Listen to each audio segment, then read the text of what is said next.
Halo Sobat Info Guru Update. Terakhir kali kita sudah memberikan informasi terkait dengan PPK Guru tahap pertama. Namun di sela-sela tersebut, di PPK tahap kedua ini ada polemik terbaru yang dirasakan oleh sekolah swasta. Karena banyak guru-guru mereka yang berkompeten ataupun roh dari sekolah-sekolah swasta tersebut bisa diterima di P3K dan alhasil pindah dari sekolah swasta tersebut. Seperti yang saya kutip dari channel DR Kis berikut ini, khususnya untuk sekolah rekrutmen guru PPPK. Itu banyak guru-guru swasta mulai dari tingkat dasar sampai tingkat menengah termasuk SMK itu yang diterima. Secara pribadi senang, bahagia, karena apa? Nasib teman-teman kami semuanya, para guru itu akan lebih baik.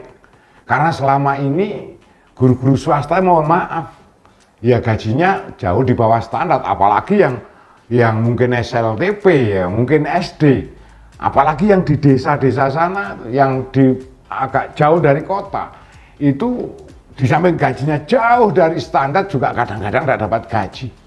Sekolah-sekolah yang jumlah siswanya kecil-kecil juga seperti itu. Satu sisi begitu, senang, bahagia, karena nasib teman-teman kami yang di sekolah swasta ini akan lebih baik.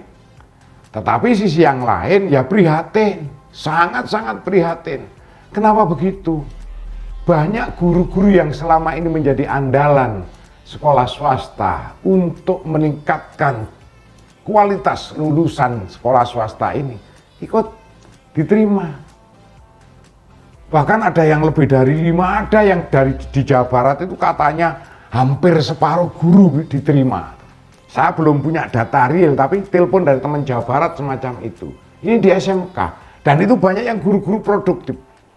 Artinya guru-guru yang selama ini menjadi andalan di sekolah itu, selama ini dipinterkan oleh sekolah itu. Ya, satu sisi sangat-sangat prihatin. Saya sendiri juga bingung. Kenapa saya semacam ini? Bukankah yang namanya pendidikan itu dikotomi negeri swasta mestinya tidak ada lagi, karena semuanya itu tanggung jawab pemerintah, semuanya tanggung jawab negara untuk mencerdaskan kehidupan anak bangsa ini.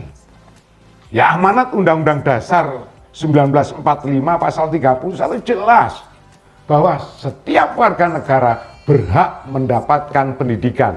Itu yang sudah di amandemen, yang sebelum di amandemen berhak mendapatkan pengajaran.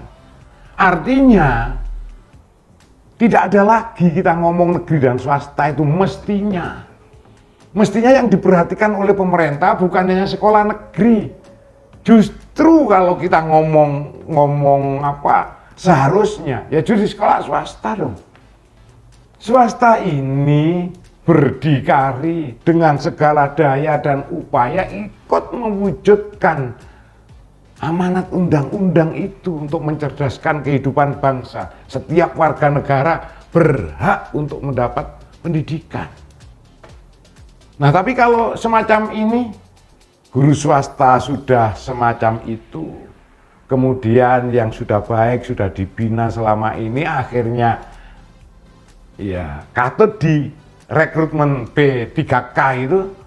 Nah, terus nanti gimana yang ada di sekolah ini? Bahagia karena teman-teman saya nasibnya akan lebih baik daripada kami-kami yang di sekolah swasta. Bahagia. Tapi sisi yang lain juga prihatin karena sekolah swasta ini akan menjadi bermasalah lagi. Makanya kemarin saya ditanya, Pak Kis gimana ada gini? Saya jawab, sekolah swasta berduka, sekolah swasta terluka.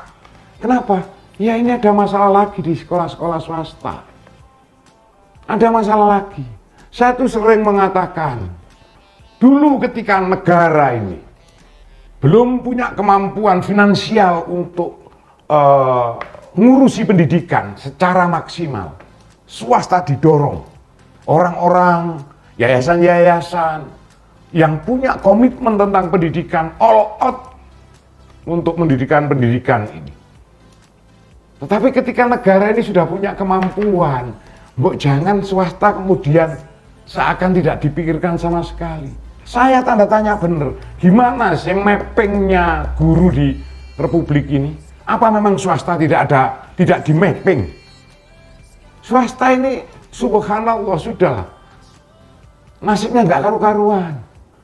Kalau semacam ini, ya terus gimana? Ya nanti kembali lagi yang dirugikan siapa? Itu yang harus kita pikir bersama. Tidak hanya sekedar mohon maaf, asal comot. Kalau saya boleh ngeklaim ya, ini pembajakan tenaga kerja. Di Undang-Undang Tenaga Kerja belum ada memang yang ngatur itu. Tapi di perjanjian ada itu masuk masalah perdata itu. Karena kita sudah punya perjanjian antara sekolah, antara yayasan dengan guru itu punya perjanjian. Ini kalau dilaporkan pembajakan tenaga kerja, negara bajak tenaga kerja. Nggak bener ini.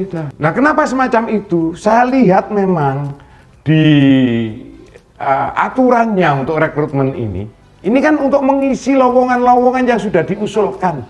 Ya mesti aja yang usulkan negeri, swasta memang tidak pernah diperhatikan sama sekali.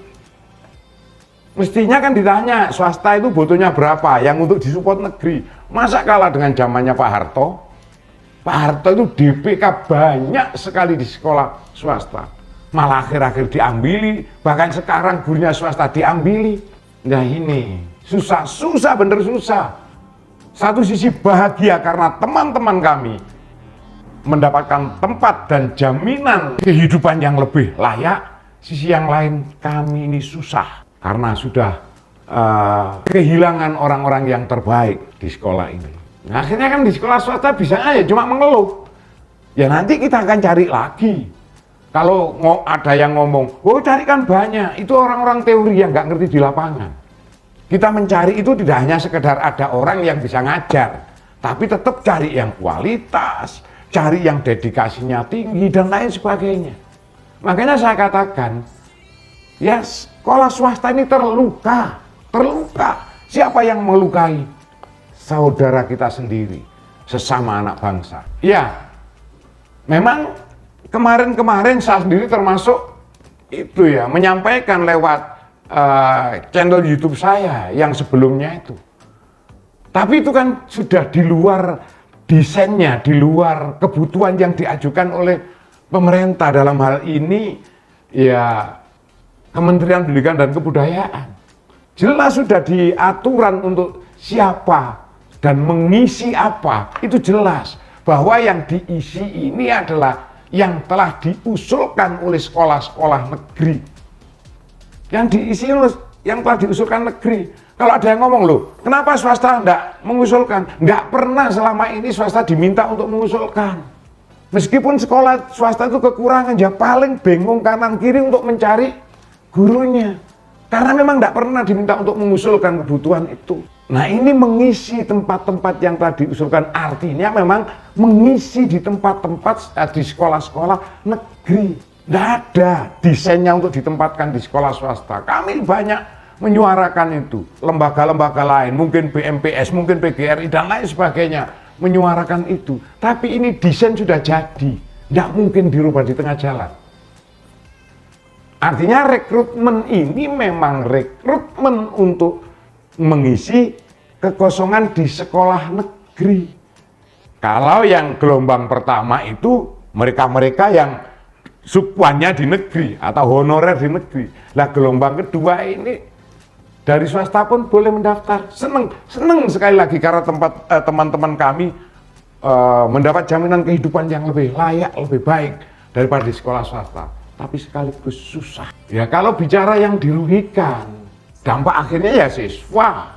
Artinya anak bangsa yang seharusnya mendapatkan pendidikan yang layak, itu haknya mereka. Bahkan kalau tingkat dasar itu semua biaya itu seharusnya ditanggung oleh negara, pemerintah. Itu pasal 31 ayat 2-nya itu menyatakan begitu. Nah sekolah swasta ini jangankan ngomong layak, banyak sekali yang di bawah standar termasuk tenaga pendidiknya.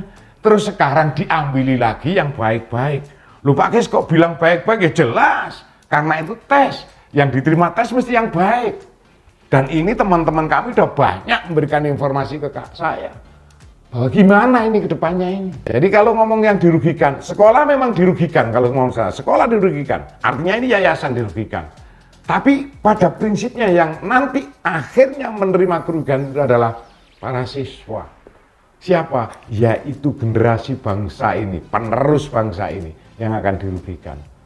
Paling tidak kita butuh waktu untuk mencari pengganti guru-guru itu. Ini tidak mudah mencari pengganti guru-guru ini. Tidak mudah. Lah kalau nanti 5 bulan, 6 bulan baru dapat pengganti guru, artinya anak-anak kita sudah tidak dapat pembelajaran yang baik, sudah dirugikan. Kalau ditanya siapa Pak Kis yang merugikannya? Negara, karena ini keputusannya negara. Sekarang ada beberapa ya, ada BMPS, mungkin ada yang lain itu mendata, mau mengusulkan ke Jakarta ya, bahwa ini tolong dikembalikan ke sekolah asal, sekolah swasta asal. Saya kurang sepakat. Kenapa? Sudah kadung teman-teman kita itu bahagia karena diterima menjadi guru P3K. Karena bagaimanapun juga kalau kita ngomong apa ya, prestis, mereka lebih mendapatkan itu karena di sekolah negeri. Masyarakat kita kalau dengan sekolah negeri kan masih wow gitu, termasuk guru-guru. Guru-guru ketika masuk di sekolah negeri juga senang.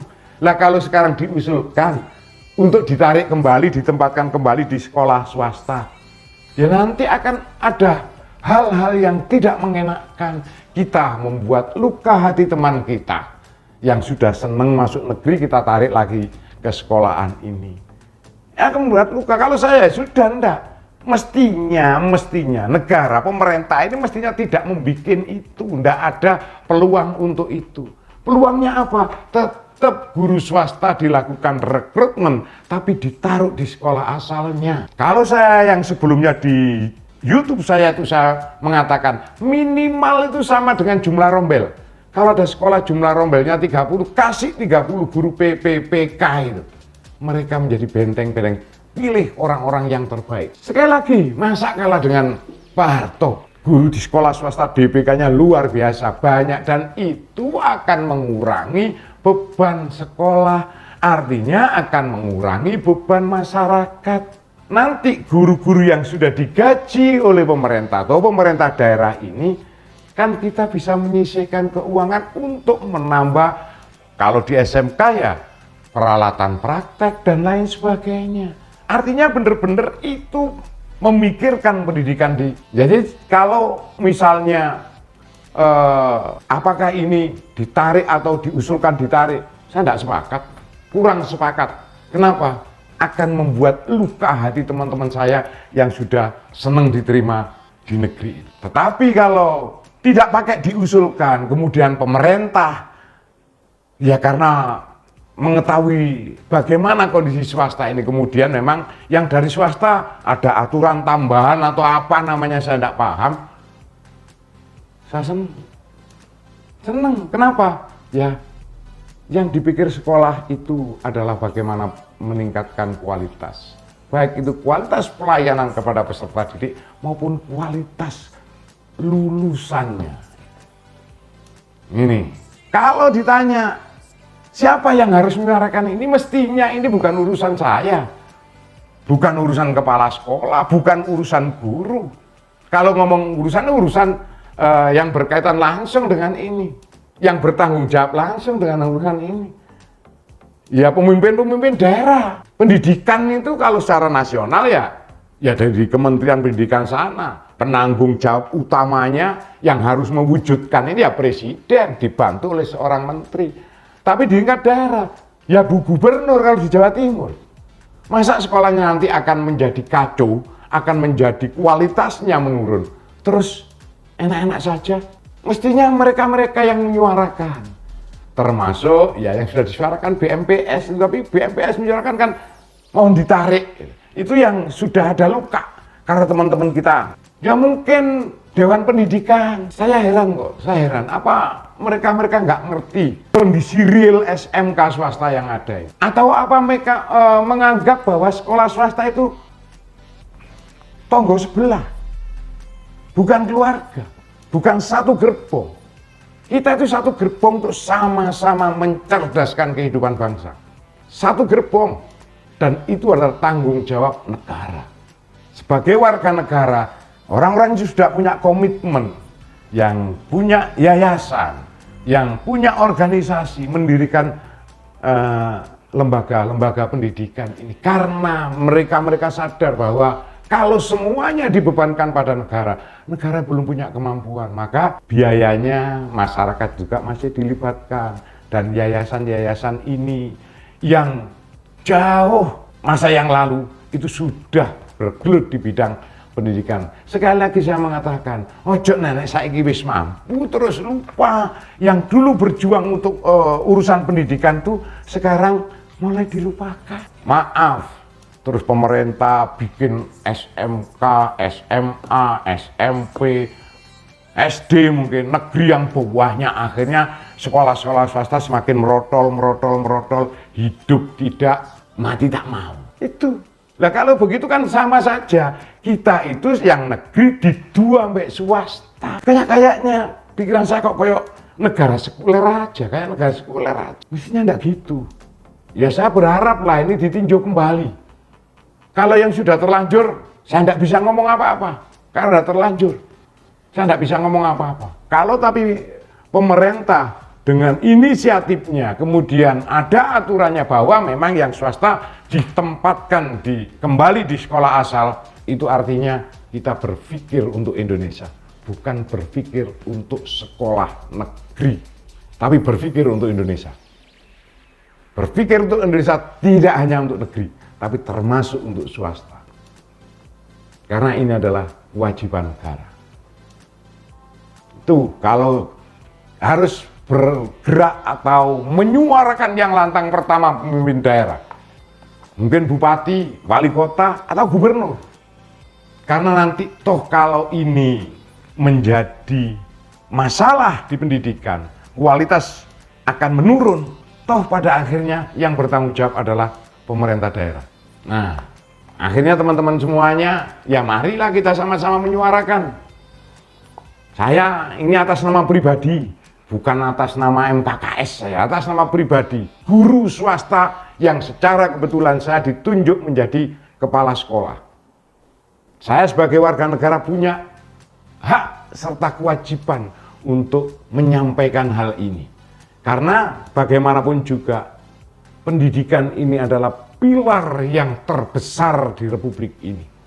Kalau pendidikannya sudah bermasalah, maka yang lain-lain akan bermasalah. Untuk itu teman-teman semuanya, di posisi masing-masing, pada kemampuan masing-masing, mari kita suarakan hal ini. Agar tidak dari waktu ke waktu, kita yang sekolah swasta itu hanya mikirin urusan begini aja. Kita mestinya sudah lepas dari urusan begini, kita berpikir untuk ke depan bagaimana meningkatkan kualitas lulusan ini. Kami yang sekolah besar terasa, apalagi yang sekolah-sekolah. Itu aja yang saya sampaikan dan mohon maaf kepada siapapun. Mungkin apa yang saya sampaikan ini agak tidak enak didengar. Tapi itulah realitas yang ada di dunia pendidikan kita. Kalau ini tidak kita cermati, tidak kita kritisi, terus siapa lagi yang harus mengingatkan diri kita semuanya. Terima kasih. Dari paparan yang saya kutip dari dr.kis, bahwasanya untuk guru BPK di sekolah swasta ini permasalahan tersendiri untuk sekolah swasta. Mohon untuk pemerintah berikan kebijakan yang bisa menyelamatkan sekolah swasta tersebut. Karena untuk penyesuaian posisi-posisi penting itu tadi juga memerlukan waktu yang tidak sedikit. Terima kasih, jangan lupa klik tombol langganan untuk mendapatkan informasi update di Info Guru Update.